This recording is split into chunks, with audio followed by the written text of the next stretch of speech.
Okay जी। Thank you very much for joining again. आप लोगों को मेरी आवाज़ आ रही है सबको? जी सर। सर। अच्छा जी। So I hope convergence theorem की जो वेरिफिकेशन हमने की है इसमें कोई डाउट नहीं है किसी को। It has been understood. Yes sir.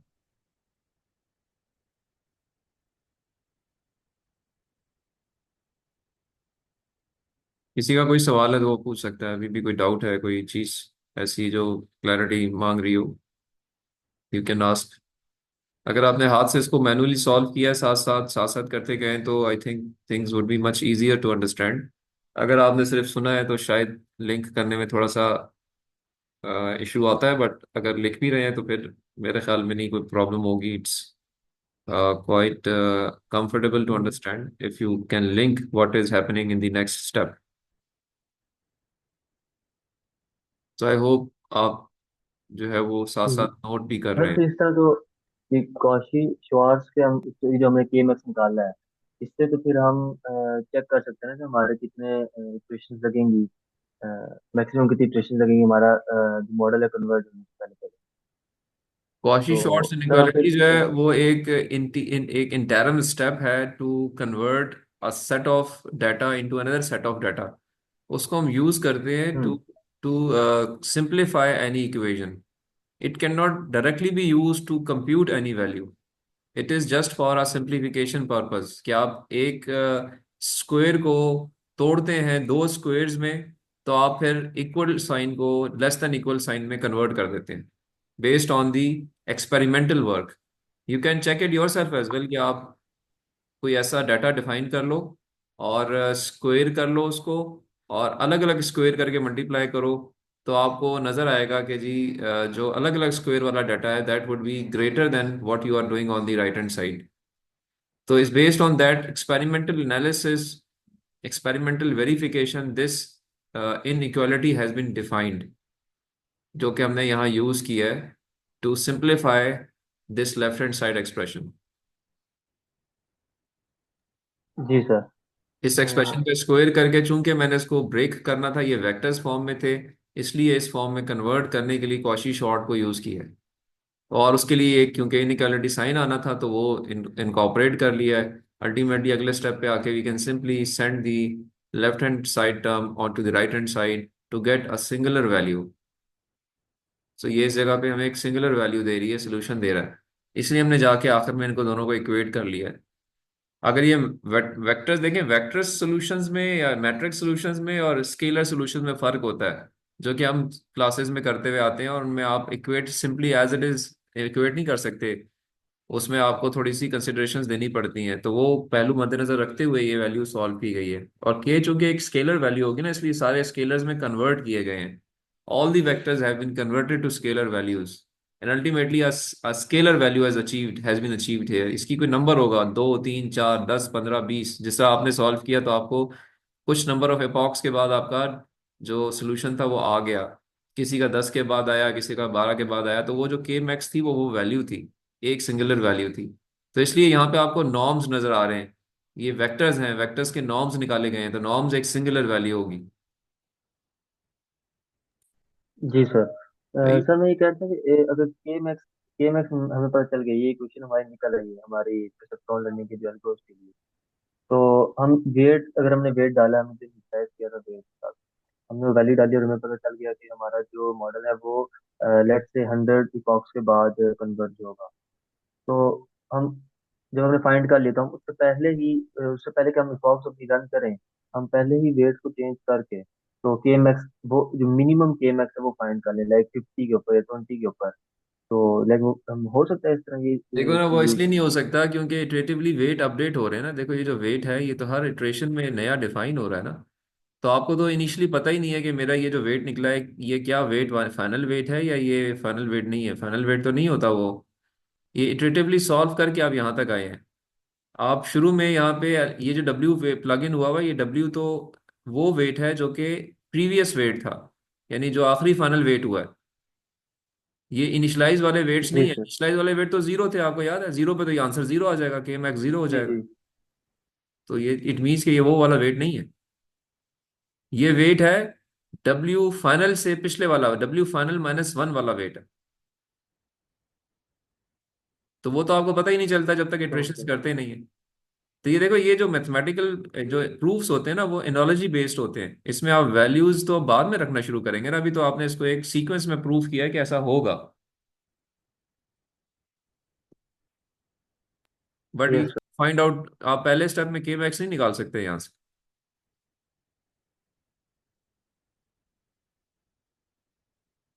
ठीक है बाजी। Yes sir. आप ऑल दो सोच सोच ठीक डायरेक्शन में रहे हो, आप एक एक मैथमेटिकल प्रॉब्लम सॉल्व करना चाह रहे हो कि मुझे पहले ही पता चल जाए। बट उसके लिए कुछ और सोचना पड़ेगा, ही इस तरीके से नहीं पता चलेगा। मे बी आप रिसर्च करें कि क्या ओके। ऐसा पॉसिबल है, क्या before solving any problem can we come out with the K max. आप आपकी आपकी सोच अच्छी है। मतलब आप एक डिफरेंट तरीके से सोच रहे हो कि क्या मैं ऐसा कुछ कर सकता हूँ कि के मैक्स पहले निकल आए। But for that we need to explore, हमें रिसर्च करनी पड़ेगी क्या किया जाए कि हमें प्रॉब्लम सॉल्व करने से पहले के मैक्स पता चल जाए।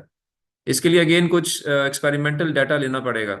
देखना पड़ेगा कि किस प्रॉब्लम के लिए कितने के निकलते हैं, किस प्रॉब्लम को कितनी दफ़ा इटरेट किया जाए तो सॉल्व होता है। तो मे बी किसी और फ्यूचर प्रॉब्लम के लिए हम वही सेम प्रीवियस नॉलेज को यूज़ करते हुए कोई के मैक्स की वैल्यू निकाल सकें। या कोई इक्वेशन हम कंप्यूट करें कि हाँ एक इक्वेशन है जो कि डिपेंड कर रही है कुछ ऐसी वैल्यूज पे जो कि शुरू में अवेलेबल है, like number of data points के बेस एक एक वेरिएबल शुरू में अवेलेबल होता है। उसकी कॉम्प्लेक्सिटी डिफाइन की जा सकती है, मे बी फीचर्स डिफाइन किए जा सकते हैं, नजर जो उस वक्त नजर आ रही होती हैं चीजें, और उनकी बेस पे हम इक्वेशन एक डिफाइन कर लें based on the available data कि यार ये इस तरह का प्रॉब्लम हो, इसमें इतने फीचर्स हो, इतनी कॉम्प्लेक्सिटी हो, मे बी इस तरह की एक और वैल्यू भी नोन हो, तो ये एक इक्वेशन बन जाएगी जिससे मैं के मैक्स निकाल लूंगा। बट वो डायरेक्शन आप उसको थोड़े वेरी करना पड़ेगा, वो एक डिफरेंट अप्रोच या कहेंगे एक डिफरेंट प्रॉब्लम टू सॉल्व है। Yes sir.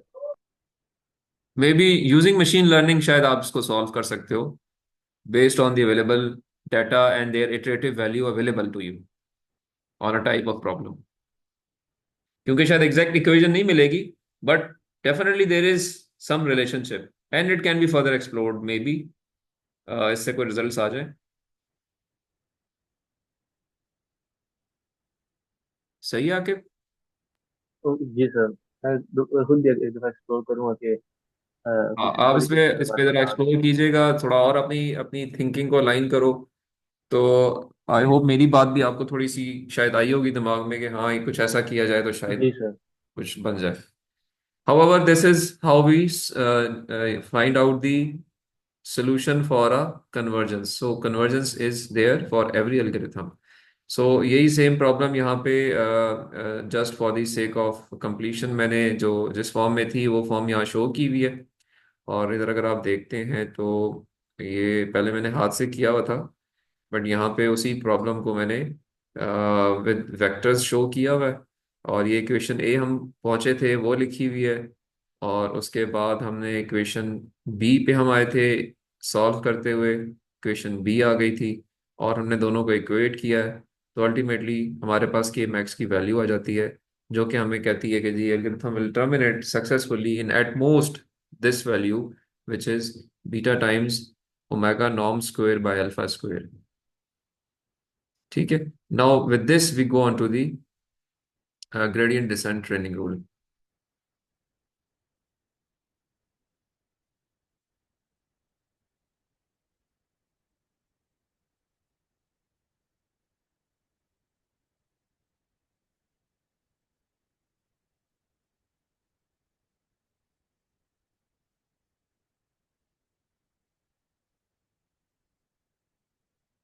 ठीक है जी, यहाँ तक अगर कोई क्वेश्चन नहीं है तो we come on to the, अब ग्रेडियंट डिसेंट पे आते हैं। और ग्रेडियंट डिसेंट का ताल्लुक जो है वो है आपकी जो पैरामीटर की अपडेट से है। हमने ये डायग्राम देखी थी जिसमें हमने कहा था कि जी फीचर्स दिए, लेबल्स हमें पता होंगे, मॉडल प्रेडिक्शन एक देगा जो कि आपकी इन्फेरेंस होगी, आप उस लॉस को निकालेंगे और दोबारा वापस जाके अपने वेट को अपडेट करेंगे। Accordingly, if you are at this point, which is your starting point, and your loss is being shown on the y-axis, value of weight is on the x-axis। अगर ये एक ही वेट है two dimensional में होगा, अगर ये दो weights होंगे, और मे बी अगर मैं आगे चला जाऊं तो एक इस तरह की एक एरर सरफेस जो कि ज़्यादा एक्सेस के अंदर आ सकती है, this is now three dimensional space. इसके अंदर आपको एक कॉस्ट फंक्शन नजर आ रहा है, and you start from some place, define the weight values, ultimately you reach to another weight which is the weight after weight update. Error आपका कम होता चला जाता है, और अल्टीमेटली आप फिर कोशिश करते हैं कि ये इटरेशंस होती रहें और आप bottom of the cost function पे पहुंच जाएं, जहां पे एरर जो है वो मिनिमम हो जाए, जो कि लेफ्ट साइड पे शो हो रहा है। ऐसी ही ख्वाहिश होती है ना हमारी। Yes sir. अच्छा, सो आई गो बैक। सो अल्टीमेटली हम क्या कह रहे हैं, हम कहते हैं कि जी हमने जो स्टार्ट किया है, हमारी अगला जो पॉइंट होगा that should be with a negative gradient. देखिए ग्रेडियंट नेगेटिव हो रहा है, यानी हम रिडक्शन पे जा रहे हैं। Rate of change of error with respect to weight is less. Gradient क्या होता है? Rate of change of one variable with respect to another variable. जो हम डिफरेंशियल सॉल्व करते हैं, डेरिवेशन करते हैं मैथमेटिक्स में, डी एक्स या D Y by D X is rate of change of Y with respect to x. I repeat, dy by dx is rate of change of y with respect to x। यानी y कैसे change हो रहा है yes अगर sir. x को change किया जाए। Negative gradient का मतलब यह है कि y जो है वो नेगेटिवली चेंज हो रहा है विद चेंज ऑफ x। यानी ये, अगर आप इस पॉइंट से इस पॉइंट पे आ रहे हैं जो कि इधर शो हो रहा है, लेजर पॉइंटर नजर आ रहा है आपको? Yes yes sir. सर। आ रहा है ना जी? तो ये पॉइंट था जिसे हमने स्टार्ट किया, और ये एरर सरफेस है। तो हम चेंज ऑफ एरर देख रहे हैं with respect to change of weight. तो अगर मैं यहां से मूव करके इधर आ गया, तो इट मींस मेरा एरर जो है वो नेगेटिवली इंपैक्ट हुआ है जब मैंने वेट को चेंज किया। This is called negative gradient. ठीक है, सारे मेरे साथ हैं जी? Yes sir. Yes sir. और अगजई साहब समझ आ रही है? यस सर आ रही है। जान अली, यस सर आ रही। शाहिद उमर, यस सर आ रही है। अच्छा जी, Wajid Ali, yes sir. Farhan, yes sir. अच्छा गुड, लुकमान। Yes sir. अच्छा, ठीक है जी। इतनी जो ऑन बोर्ड है उनको सबको दे हैव दी अंडरस्टैंडिंग। तो इनफैक्ट नेगेटिव ग्रेडियंट पे आपने जाना है नहीं, D E by D W. क्या मैं कह रहा हूँ जी? क्या मैंने कहा? कौन सा डिफरेंशियल लिया है? Can anybody the repeat? E by D W. D E by D W, ये क्या है? Rate of change of, sir error. Rate of change of. Rate of change of error with sir error respect to करेंगे with respect to rate of change of weight. Weight. Okay, so अगर ये चीज आपके पास negative आ रही है, it means you are moving downward on the error surface. So gradient vector has both a direction and a magnitude. Gradient descent algorithms multiply the gradient by a scalar known as the learning rate, also called the step size, to determine the next point. So आप ये point by point move करते जाते हैं अगर ये learning rate छोटा हो, but small learning rate will take a lot of time। ठीक है, आप छोटे छोटे स्टेप्स ले रहे हैं तो इटरेशंस जो है वो बेतहाशा होंगी, और आप ऑल्दो मूव डायरेक्शन ठीक कर रहे होंगे, but it may take a lot of time to converge. So our aim would be to decide a learning rate which is small enough to give it stability, but not that small that it takes centuries to converge. So there is always going to be a trade-off. Ultimately, आप चाहेंगे ये कि आप एक suitable size decide करें। अब एक बड़ा साइज ले लें अगर लर्निंग रेट का, तो आप बड़ी बड़ी जंप्स लेंगे। बड़ी जंप्स में आप जो है वो मिनिमम को मिस कर सकते हैं। लाइक इन दिस केस, आपने पहला जंप लिया, फिर दूसरा जंप लिया, you overshoots the minimum. So our aim would be to take a suitable size jumps so that we reach to the lowest point more efficiently. Now this is called the learning rate, which is multiplied in form of alpha, mu, eta with the dE by dW. Everybody with me? Yes sir.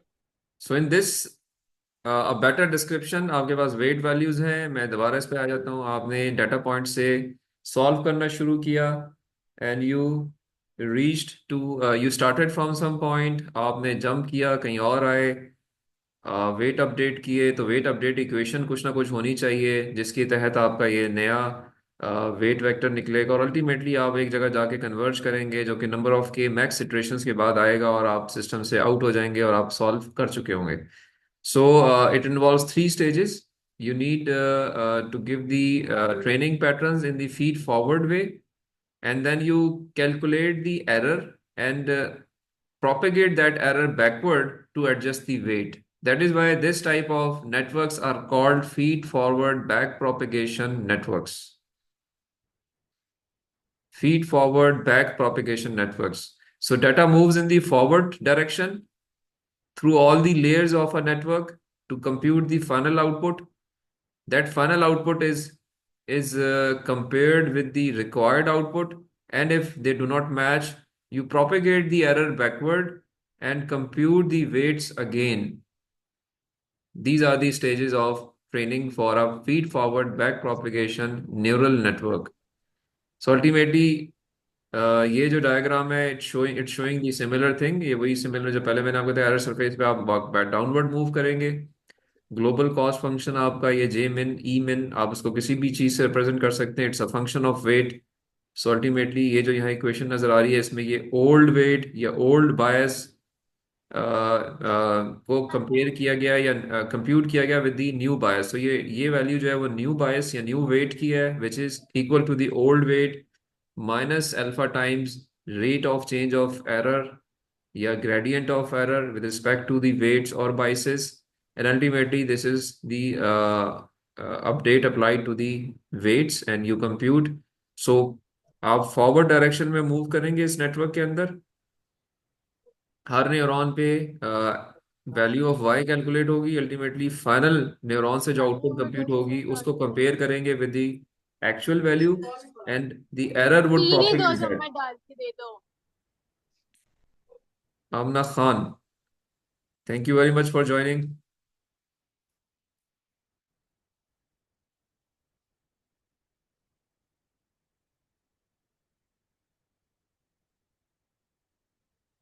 आपको आवाज आ रही है मेरी, आमना?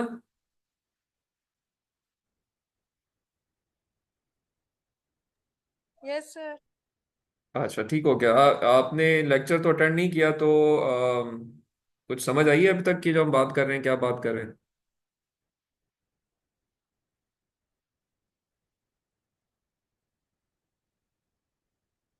बोलिए।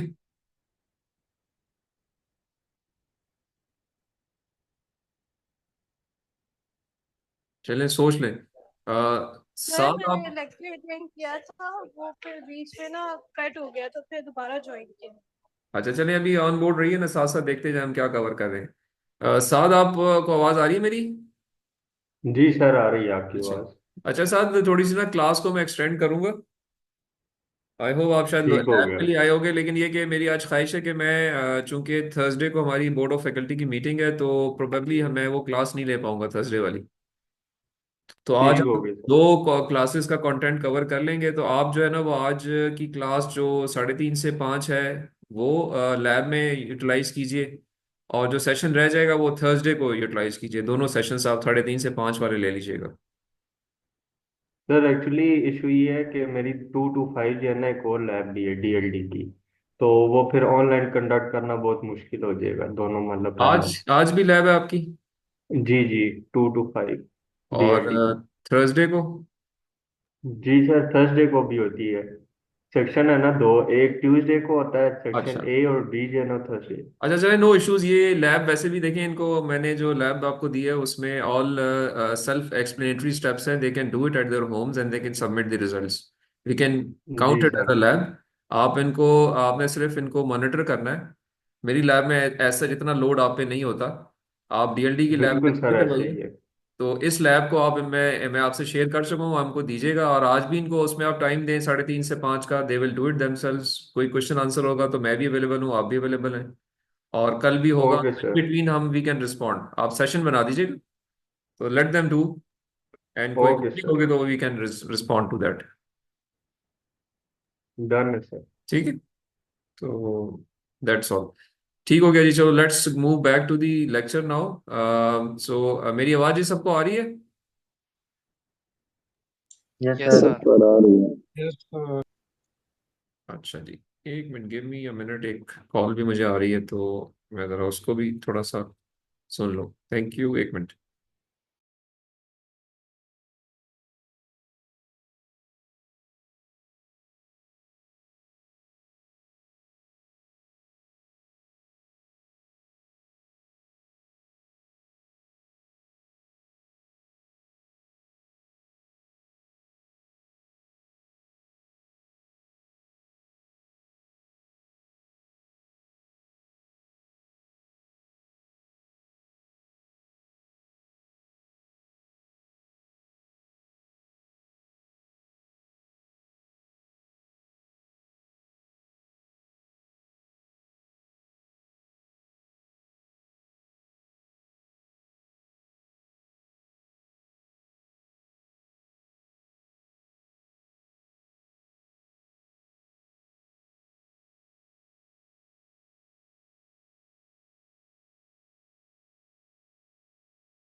अच्छा जी, I am sorry, I hope मेरी आवाज़ अब तक आ रही है।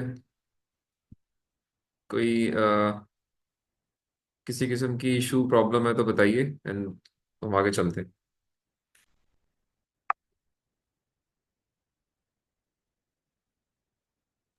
No sir, all good. Okay, so Wajid को आवाज़ आ रही मेरी, बाकी भी ऑन बोर्ड है जी? Farhan, Amna, Bisma, Shahid. Yes, sir. Yes, sir. Good. चलें जी, हम जो थे इस वक्त लास्ट जो हमने भी स्लाइड में आपको दिखा रहा था, इसमें हम कवर करना ये चाह रहे थे, बताना ये चाह रहे थे कि there is a process of feed forward and then back propagation. So feed forward जो है that is as displayed here के नेटवर्क जो उसके अंदर जो आपका डाटा ट्रैवल करता है वो फॉरवर्ड डायरेक्शन में ट्रैवल करता है, और you keep computing your Y values, and ultimately you compare it with the desired value. If it is not right, then you pass it back towards the first set of neurons, and we call it back propagation, which is the back propagation of weights, because we are trying to update the weights in this process. This process is called, yeah, these type of networks are called feed forward back propagation networks, and they utilize the back propagation training rule. Back propagation training rule is based on gradient descent, and gradient descent is in fact finding the gradient of error with respect to the weight. यहाँ पे एक point है, gradient can be the error, gradient of error can be computed. I mean to say gradient किसी भी चीज का निकाला जा सकता है, क्योंकि ग्रेडियंट्स बना दे कि rate of change of one phenomena with respect to another phenomena compute किया जा रहा है। सो एरर भी हो सकता है, एरर के अलावा और बहुत सारे वेरिएबल्स हो सकते हैं जिनका आप ग्रेडियंट निकाल सकते हैं। तो ग्रेडियंट डिसेंट जो है, it's basically the phenomena. You can go for any type of computation of gradient. If you go for the error gradient, then this gradient descent algorithm becomes LMS rule, least mean square learning rule. हम उसको भी देखते भी हैं, but it could be anything जिसपे ये rule apply किया जा सकता है। अल्टीमेट एम क्या है कि आपने ग्लोबल मिनिमा तक पहुंचना है by the help of this rule.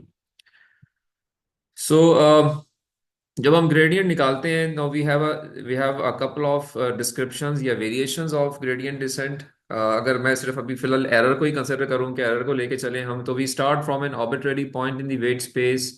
The direction in which the error of an example as function of weight is decreasing most rapidly is the opposite of the gradient of E या error। और इधर अगर आप gradient को compute करेंगे तो ये with respect to each weight भी निकाला जा सकता है, और एज अ वेक्टर भी निकाला जा सकता है। तो partial E by partial W is the partial differentiation, और ऑर्डिनरी डिफरेंशियल अगर आपने करनी है तो it would be simple D E by D W, where E is the error weight and W is again the weight vector. E vector and weight vector. So dE by dW would be applying onto the entire weight space, entire vector space। और individual अगर करेंगे तो उसको हम नाम देते हैं partial differential operator का। तो ये नेगेटिव आएगा तो आपकी रिक्वायरमेंट हमेशा नेगेटिव की है।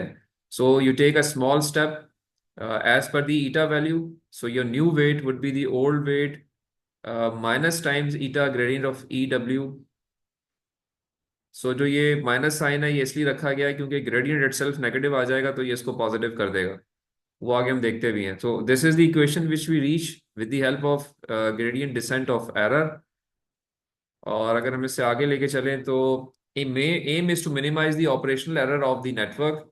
द परसेप्ट्रॉन लर्निंग रूल, या जिसको हमने सिंपल लर्निंग रूल कहा था, वो ये टॉप पे लिखा हुआ है, where new weight is old weight times charlie या ईटा डी माइनस ओ, यानी desired value minus obtained value into X I. ये हम सॉल्व करते हुए आए हैं, इसको हमने डेल्टा रूल का नाम दिया था।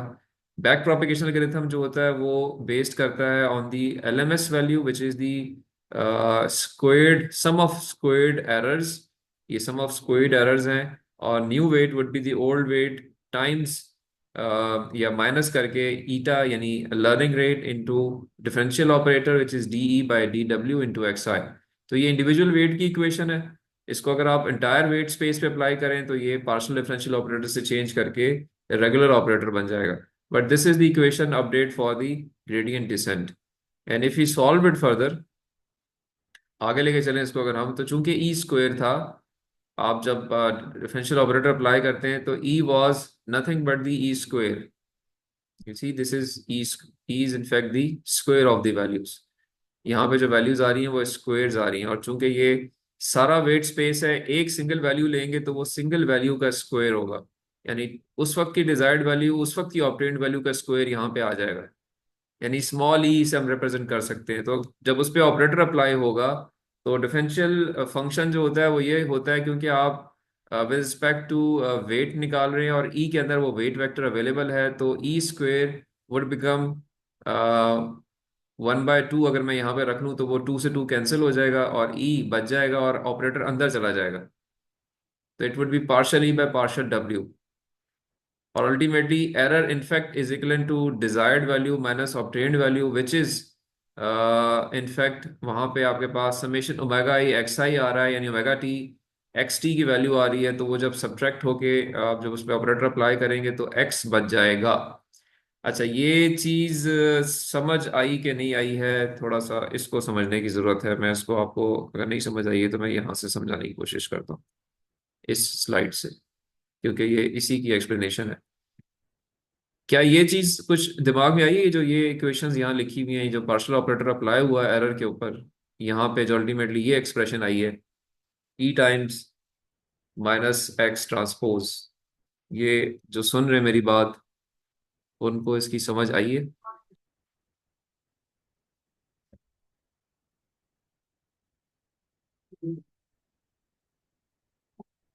आई है या नहीं है जी? आपसे क्वेश्चन कर रहा हूँ मैं। शाहिद, वाजिद, फरहान। सर टू बचा है, वो कैंसिल किस हुआ वो नहीं समझ आई। अच्छा चले, हमने डिफरेंशियल ले मैं लिया, ये आपके लिए चीज इसको समझ आई। मैं आपके लिए इसको सिंप्लीफाई और करता हूँ। मैं देखिए यहाँ ये चीज़ तो इक्वेशन तो समझ आ रही है आपको कि एरर की डेफिनेशन है जी ये सर, जी सर, ये आ गया। यहाँ लिखी हुई है। अब चूंकि ये एक स्केलर वैल्यू से मल्टीप्लाई भी किया जा सकता है, मैं इसको 1/2 से मल्टीप्लाई कर देता हूँ, तो एरर को ऐसे भी डिफाइन कर सकते हैं, क्योंकि डिफरेंशियल के बाद जब 2 नीचे आएगा तो वो 2 से 2 कैंसिल हो जाएगा। Just to simplify my calculations I can define this error as 1/2 summation D I minus O आई।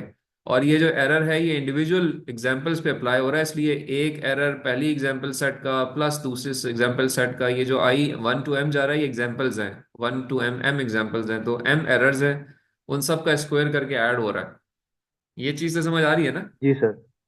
अच्छा, जी अब सर। इसी पे हमने डिफरेंशियल ऑपरेटर अप्लाई करना है इसी चीज के ऊपर, ये ध्यान में रखिएगा। तो अब मैं अब आगे आता हूँ। यहाँ पे डायरेक्टली अप्लाई कर दिया है, मैं इसको थोड़ा डेल्टा रूल को खोल के दिखाता हूँ आपको कि ये किस तरीके से अप्लाई हो रहा है। So this is the learning rule, जो कि उसका आपने यहाँ पे ये ऑब्टेन्ड वैल्यू इस तरह निकलती है। आप सम अप करते हैं वेट्स को मल्टीप्लाई करके और फिर वेट अपडेटर लगाते हैं, उसके बाद जो एरर निकलता है वो ये एरर इस तरह डिफाइन किया जा सकता है 1/2। मैंने कहा मैंने एक स्केलर वैल्यू से मल्टीप्लाई कर दिया ओवर दी एग्जाम्पल्स, मैंने एरर को स्क्वायर करके सम अप कर लिया, तो D is the desired value, O is the obtained value. So remember desired value would be a singular value, ये स्केलर वैल्यू होगी, ये इसके अंदर कोई वेरिएबल नहीं होगा। D would be a singular value. However O would be yes sir. dependent upon X, क्योंकि ये बराबर होता है ओमेगा आई एक्स आई के। obtained value is summation omega I X I. तो इसके अंदर जी सर। वेट्स भी होते हैं, इसके अंदर एक्स भी होते हैं, तो ये दो वेरिएबल्स के अंदर होते हैं। डी के अंदर कोई वेरिएबल नहीं होता। तो जब एक पार्शियल ऑपरेटर अप्लाई होता है इस तरह की एक एक्सप्रेशन के ऊपर, अगर आपको डेरिवेटिव रूल्स याद हैं, तो वो स्केलर क्वांटिटी को छोड़ देता है और जो वेरिएबल क्वांटिटी होती है उस पर अप्लाई हो जाता है। Yes sir. ठीक है, अब आगे आते हैं फर्दर। इसको मैं और सिंपल से थोड़ा तरीके से एक्सप्लेन करता हूँ। सो this is the error which is the dependent on weight vectors. I can write it like this, and I have defined it to be 1/2 sum applied over all the data examples where t is the target value, जिसको हम जो हमारे पास fix values होती हैं ये independent of any variable होती हैं, scalar values होती हैं, एंड ऑब्टेन्ड वैल्यू जो कि डिपेंडेंट होती है एक्स और ओमेगा के ऊपर, इनका स्क्वायर हो जाएगा। यानी एरर स्क्वायर है बेसिकली ये। स्मॉल, इसको स्मॉल ई कह सकते हैं, और कैपिटल ई को हमने इस एक्सप्रेशन से एक्सप्लेन कर दिया। Now we apply the gradient. Mathematics में ये जो उल्टा ट्राइंगल होता है इसको ग्रेडियंट ऑपरेटर कहते हैं। ये जो उल्टा है ये ग्रेडियंट ऑपरेटर है, यानी आप ग्रेडियंट निकालना चाह रहे हैं एरर का जो कि वेट पे डिपेंड कर रहा है। तो इस ग्रेडियंट को हम कहते हैं कि ये रेगुलर ऑपरेटर है, और इसका बेसिकली आपने पार्शियल ऑपरेटर, ये इनफैक्ट ये this is the explanation of this operator, कि आपने पार्शली बाय ओमेगा नॉट के लिहाज से रेट ऑफ एरर निकाला, फिर ओमेगा वन के लिहाज से रेट ऑफ एरर निकाला, और अल्टीमेटली जितने वेट्स हैं सबके लिहाज से आप रेट ऑफ चेंज निकालते चले जा रहे हैं, उनको एक वेक्टर स्पेस में बंद कर दिया आपने.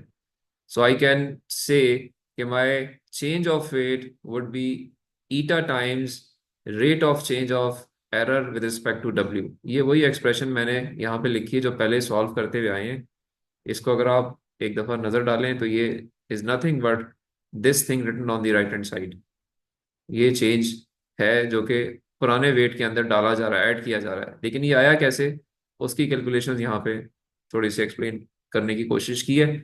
सो this is the change in weight which is eta times partial operator applied on the E. और अगर इंडिविजुअल वेट को देखेंगे तो ये इंडिविजुअल वेट के लिहाज से रेट ऑफ चेंज कैलकुलेट किया जा सकता है. अब इस इंडिविजुअल एग्जांपल को खोल के देखते हैं कि ये ई है क्या. E in fact is this value 1/2 T D minus O D square. और चूंकि ये इंडिविजुअल इस टाइम पे एग्जांपल है, तो जो आप इंडिविजुअल एग्जांपल है उसके लिए समेशन साइन को शायद शो ना भी करें तब भी कोई फर्क नहीं पड़ता. अगर शो कर दें, okay, for generalization purposes let it be like this, तो ये एज इट इज कांस्टेंट के तौर पे चल रहा होगा. तो ये minus eta partial by partial W I applied on this expression which is E, capital E ये है 1/2 पर डिफाइन करके आए हैं हम इसको. ठीक है, तो ये पार्शियल ऑपरेटर जब इसके ऊपर अप्लाई होगा तो ये डिपेंडेंट वेरिएबल का होल स्क्वायर है, तो ये 2 नीचे आएगा, और this expression would be represented with 2 - 1, और ऑपरेटर भी अप्लाई हो जाएगा फिर नेक्स्ट स्टेप के ऊपर उस एक्सप्रेशन के अंदर. तो 2 से 2 कैंसिल हो जाएगा ये, और ऑपरेटर जब अंदर जाएगा तो ये टी डी को जीरो कर देगा. और जो दूसरी एक्सप्रेशन है वहां पे ये चूंकि डब्ल्यू आई पे डिपेंडेंट है, डब्ल्यू आई एक्स आई से मल्टीप्लाई हो रहा है, तो एक्स आई को बाहर निकाल लेगा. चूंकि नेगेटिव साइन के साथ है तो नेगेटिव साइन भी बाहर आ जाएगा. तो ये एक्सप्रेशन जो है ये सिंप्लीफाई होके minus eta times summation T D into O D into minus X I हो जाएगी. और ये पूरी चीज अगर इसको आप सिंप्लीफाई करें तो ये जो बीच वाली टर्म है ये एरर है, स्मॉल एरर है. इट्स नॉट कैपिटली, तो मैंने ऐसे डिफाइन किया हुआ, but this is the simple error of one instance जो उस टाइम पे प्रेजेंट किया गया है, स्मॉल ई से शो कर सकते हैं. तो इस पूरी एक्सप्रेशन को सिंप्लीफाई करें तो इट इज माइनस, और माइनस का साइन मल्टीप्लाई करके प्लस हो जाएगा. तो ईटा टाइम्स स्मॉल ई टाइम्स एक्स आई बन जाएगा, जो कि इस जगह पे नजर आ रहा है. And we call it the error update rule, और it's a simple descent gradient descent rule applied onto error surface. So this is the new weight which comes out to be old weight plus eta times error times x of n, जो कि delta rule की definition भी है, but this has been achieved through gradient descent definition applied on the error. Yes sir. तो ये तीनों चारों slides जो हैं वो एक्सप्लेन कर रही हैं एक दूसरे को, और अल्टीमेटली जब इसको आप खोल के देखते हैं तो you reach to this expression